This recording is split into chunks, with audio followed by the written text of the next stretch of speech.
কোম্পানির নাম Joy limited. Cash flow statement.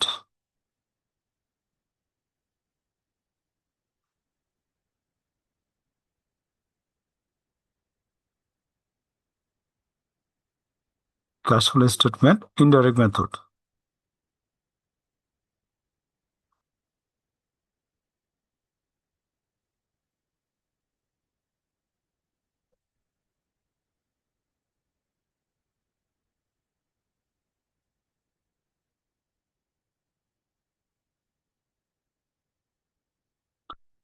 For the year ended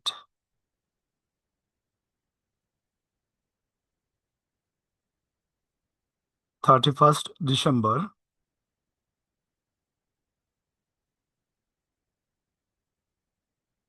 2017।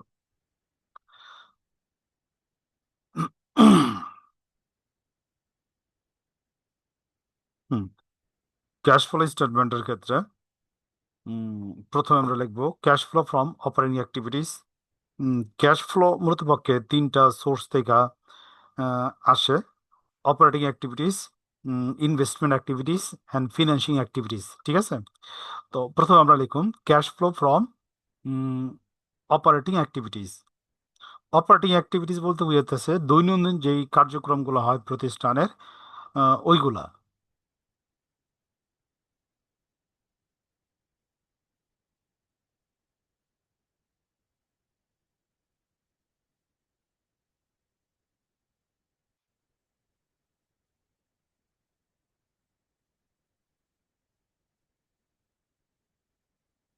Sir, এটা ডাইরেক্ট মেথড আসে না, শুধু ইনডাইরেক্ট মেথডই আসে? ডাইরেক্ট আসে, ইনডাইরেক্ট আসে, ওইটা আপনার প্রশ্ন যে করব তার উপর নির্ভর করব। কোনো কিছু উল্লেখ করা না থাকলে ইনডাইরেক্ট দিবেন। আচ্ছা, cash flow from the operating activities, NEET income. প্রথমে আমরা লিখবো কি নিট ইনকাম।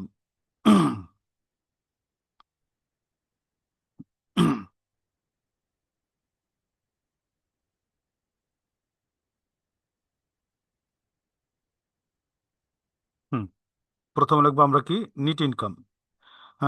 নিট ইনকাম অঙ্কের মধ্যে সমন্বয় প্রথমে বলা আছে নিট ইনকাম হলো 16,000 টাকা। তো নিট ইনকামটা আমরা সেকেন্ড কলমে দেখাবো। ওকে।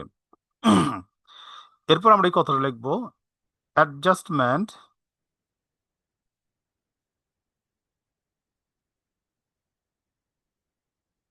Two reconcile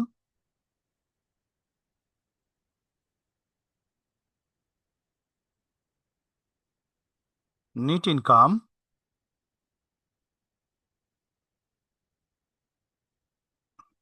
to net cash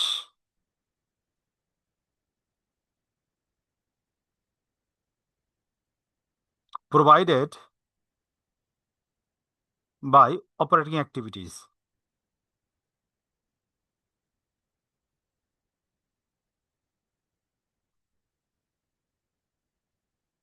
operating activities.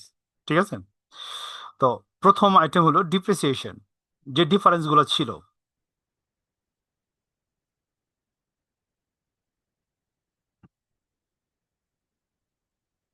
Depreciation, depreciation আমার অঙ্কের মধ্যে ডিফারেন্স ছিল কত?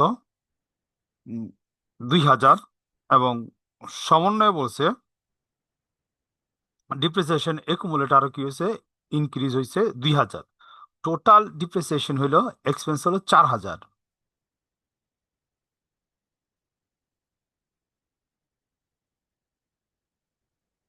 এরপরে অ্যাকাউন্ট রিসিভেবল কি হয়েছে, আমার ডিক্রিজ হয়েছে।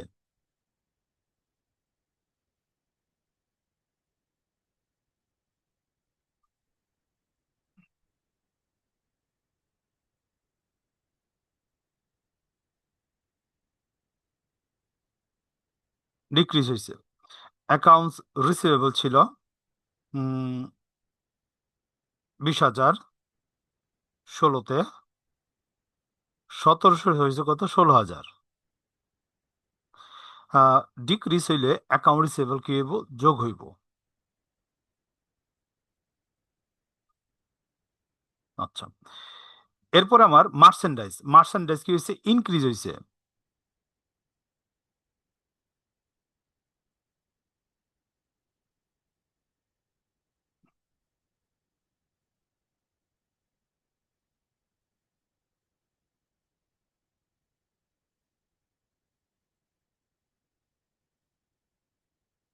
হুম, মার্চেন্ডাইজ ছিল আমার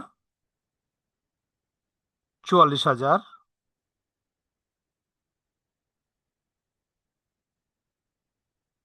বিয়োগ 4,000, 40,000। ওকে। মার্চেন্ডাইজ ইনভেন্টরি কি হয়েছে? ইনক্রিজ হয়েছে। কেমনি ইনক্রিজ হয়েছে? 2016 সালে ছিল 40,000, 2017 সালে হয়েছে কত? 44,000, 4,000। আচ্ছা, যদি মার্চেন্ডাইজ ইনভেন্টরি ইনক্রিজ হয় তখন ওইটা আমার কি হবে? এখানে বাদ দিতে হইব। আচ্ছা, এরপর আমার আইটেমটা হইল গিয়া অ্যাকাউন্টস পেয়েবল। অ্যাকাউন্টস পেয়েবল কি হয়েছে? ডিক্রিজ হয়েছে।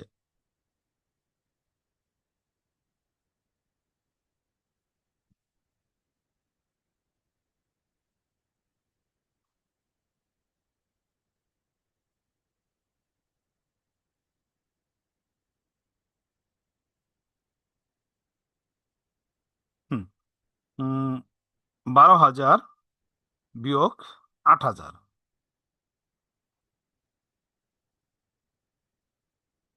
8,000 বিয়োগ করলে এখানে আমার হইতেছে 4,000।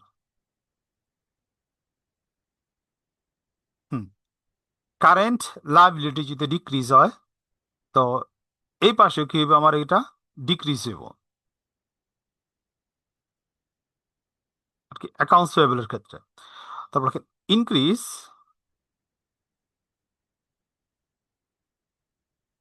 In tax payable.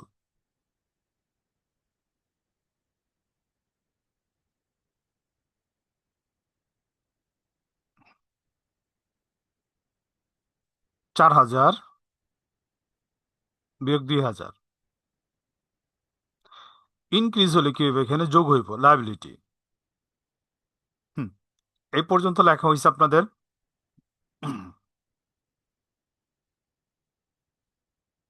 G sir. ওকে, দেখেন ওই পেজের ফার্স্ট কলামের টাকাগুলা যোগ করলে উম, আমার অ্যামাউন্ট হইতেছে এখানে 2,000 টাকা। অ্যামাউন্ট হইতেছে কত? 2,000 টাকা। ঠিক আছে। আচ্ছা, 2,000 থেকে যদি আমি, হ্যাঁ 2,000 টাকা, 2,000 এবং উপরে আমার প্লাস অ্যামাউন্ট কত আছে? 16,000। এই যে 16,000, এখানে যোগ বিয়োগ করার পর এখানে হলো কত? 2,000। আর উপরে আমার কত? 16,000 আছে। দুটা যোগ করলে আমার এখানে হইতাছে 18,000 টাকা। ওকে। উম, এটা আমার বলে রো net cash provided by operating activities.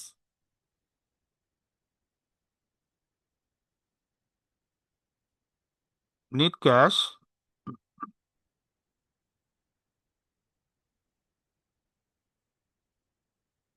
provided by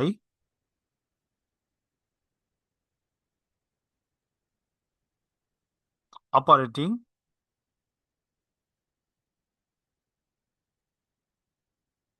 activities. Okay, এরপর আমাদের 2 নম্বর হেডলাইন হইব cash flow from investing activities.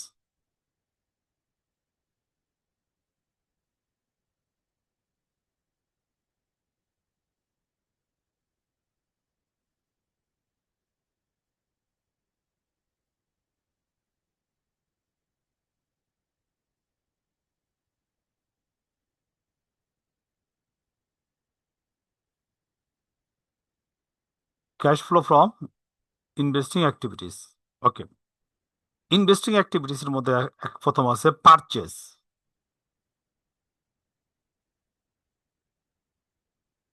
Purchase of equipment.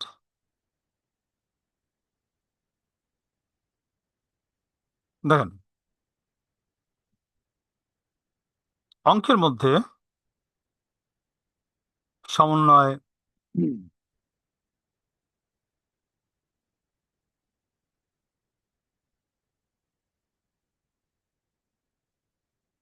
দেখেন, হ্যাঁ, অঙ্কের মধ্যে দেওয়া আছে সমন্বয় 3-এ ইকুইপমেন্ট কস্টিং টাকা 10,000 ওয়াজ পারচেজ।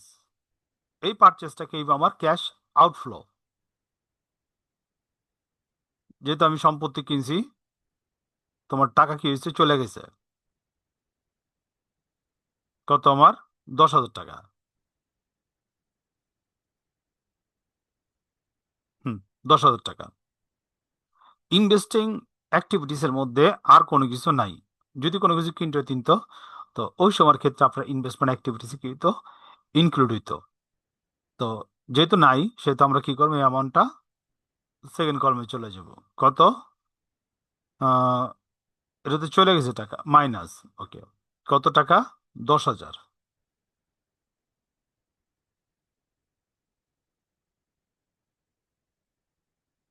10,000, এটি হলো আমার net cash used by investing activities.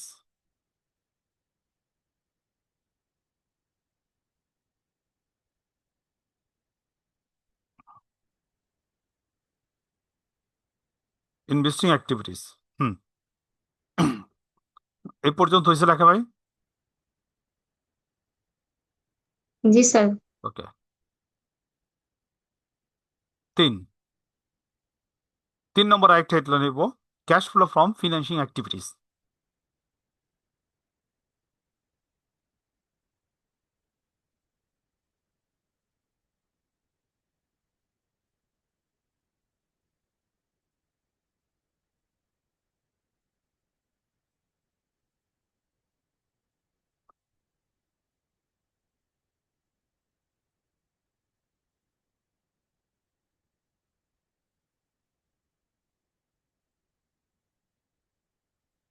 Okay,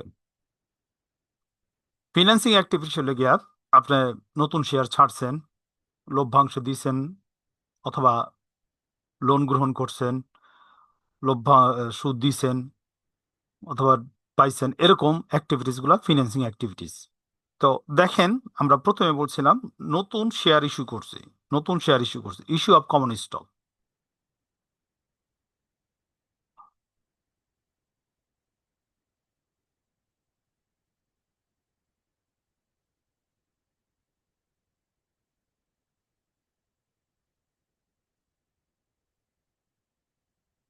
issue of common stock, issue of common স্টকের ক্ষেত্রে ডিফারেন্স ছিল কত, 6,000 টাকা। তো এখানে আমার ক্যাশে পড়বো কত, 6,000 টাকা। ওকে, এরপর দেখেন সমন্বয় আমরা বলছিলাম ডিভিডেন্ড দিছিল, ডিভিডেন্ড পেইড 12,000 টাকা। তো এখানে এসে পড়বো ডিভিডেন্ড পেইড দিলে ক্যাশ কি হয়ে যায়, আমার কমে যায়। তো এখানে আমরা লিখব ডিভিডেন্ড পেইড।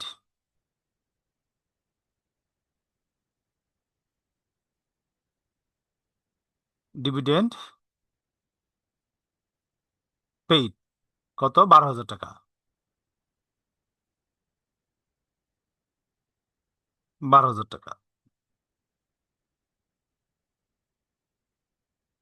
হুম, এখানে যে যোগ বিয়োগ করি, যোগ বিয়োগ করলে এখানে আমার আসতেছে 6,000 টাকা। আসে কত, 6,000 টাকা, মাইনাস ফিগার। আচ্ছা, এই 6,000 টাকা হইলো আমার net cash used by financial activities. NEET cash used by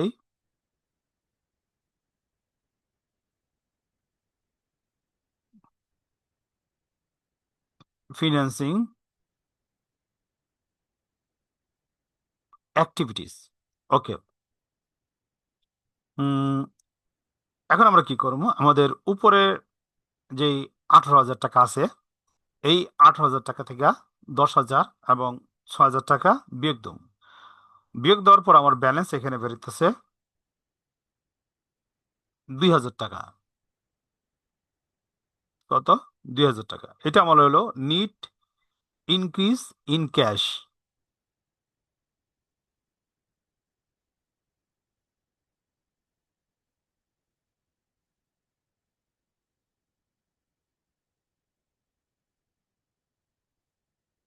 NEET increase in cash.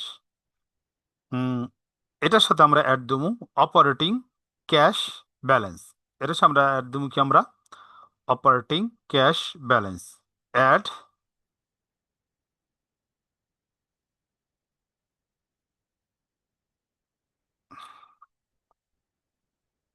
হুম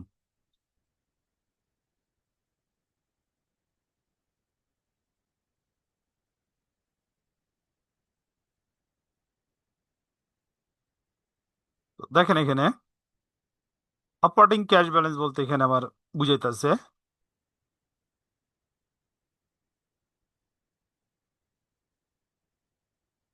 প্রারম্ভিক যে ব্যালেন্সটা আছে এইটা। অঙ্কের মধ্যে আমার 2016 সালের প্রারম্ভিক ব্যালেন্স দেওয়া আছে কত? 6,000 টাকা। এই 6,000 টাকা আমরা কি করবো এখানে যোগ করব।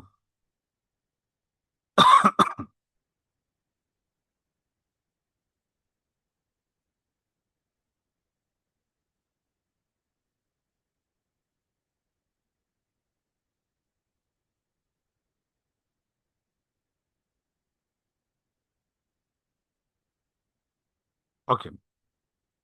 দেখেন যোগ করলে আমার কত হইতেছে? 8,000 টাকা। যোগ করলে কত হইতেছে আমার? 8,000 টাকা। ওকে, সুন্দর করে সমান করে দাগ দিয়ে বহন করে দিবেন।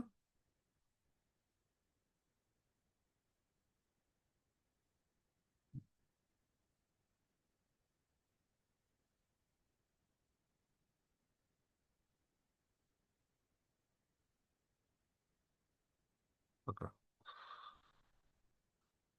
এইটা আমার বাইরে এলো ক্লোজিং।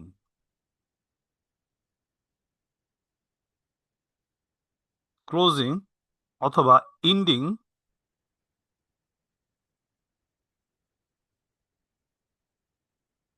Cash balance. ক্লোজিং অথবা ইন্ডিং ক্যাশ ব্যালেন্স। এখানে দেখেন আমার ক্লোজিং বা ইন্ডিং ক্যাশ ব্যালেন্সের সাথে অঙ্কের যে ব্যালেন্স দেওয়া আছে ওইটা মিলাই যাবো। এখানে দেওয়া আছে কত? 8,000। হ্যাঁ, কোশ্চেনটা দেখে দিয়েছে আপনাদের।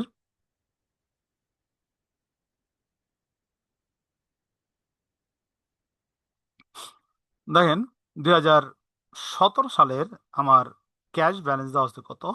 8,000 টাকা। যদি 8,000 টাকা হয় আপনার অঙ্কের ক্যালকুলেশনের শেষে, তো আপনার অঙ্ক ঠিক আছে, ধরে নেওয়া যাব। ঠিক আছে। তো ক্যাশ ফ্লো স্টেটমেন্ট আপনার হইতাছে কিনা শেষ পর্যন্ত আপনি বুঝতে পারবেন। হুম কোনো কোশ্চেন থাকলে করতে পারেন।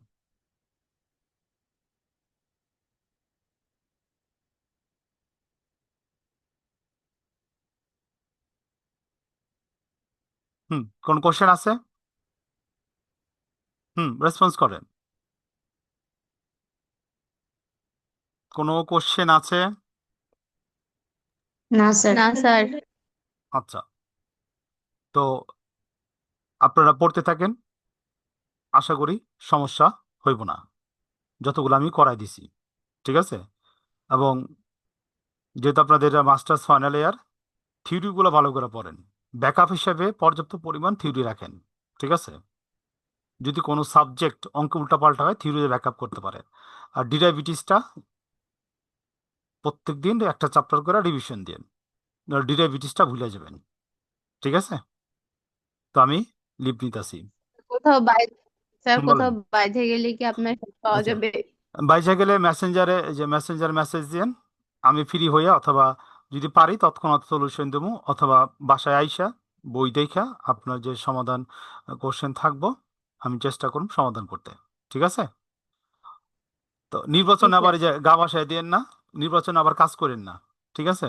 অনেক আছে এই যে নির্বাচন এই যে ফিল্ডে কাজ করে, এটা অফার দিলেও অ্যাকসেপ্ট করবেন না। ঠিক আছে। তো আপনারা স্যার করেন। ছোট বাচ্চা কাচ্চা নিয়ে নির্বাচনে কাজ করা সম্ভব না। আরে ভাই, অনেক আছে পার্টনার পার্টনার। নির্বাচন এলে দেখবেন এই যে ফিল্ডে গেছে গা। পরীক্ষা যে আপনার এই যে ফেব্রুয়ারিতে ও সব ভুলে যাব, জানুয়ারিতে সব ভুলে দেখবেন নির্বাচনে কাজ করতেছে, সেলফি দিতেছে, দেখবেন আপনাদের মধ্যে অনেকের দেখবেন। ঠিক আছে, আচ্ছা, তো আমি ক্লোজ করলাম আমার ক্লাস। ওকে, ভালো থাকবেন সবাই। আসসালামু আলাইকুম। জি স্যার, আসসালামু আলাইকুম।